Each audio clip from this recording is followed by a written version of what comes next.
Naniniwala ang Rockets big man na si Alperen Sengun na magagawa nilang manalo pa rin sa series nila sa Lakers. Hindi pa rin daw sila sumusuko.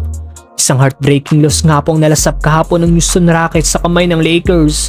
Sure win na sana ang kanilang pagkakapanalo dahil sa last 30 seconds ng fourth lamang na sila ng 6 points. Pero dahil sa kanilang mga crucial mistake nagawang makatabla ng LA at mapush sa overtime ang laban. Slaps it over to Kennard.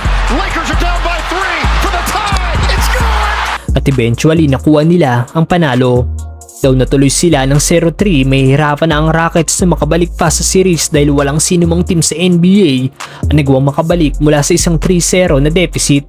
Pero para nga po sa Rockets big man na si Alperen Sengun, naniniwala itong magagawa pa rin nila makambak ang Lakers. Ayon kay Sengun na upset man daw sila ng Lakers, kailangan na daw nila itong kalimutan. May laro pa naman daw ngayong linggo at hindi pa tapos ang series. Manalo sa linggo at manalo sa Lakers sa Game 5 at bumalik ulit sa Houston, yun daw ang kanilang goal. Wala pa rin daw sumusuko sa kanilang team.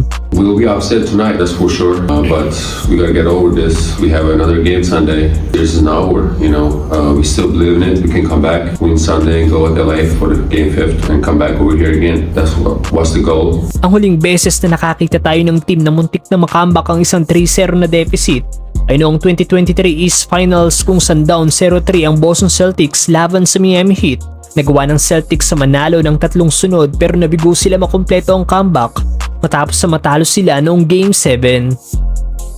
Sa ngayon si Alperen Sengun ang leading contributor ng Rockets sa series, averaging 24 points, 11.7 rebounds at 5.7 assists per game.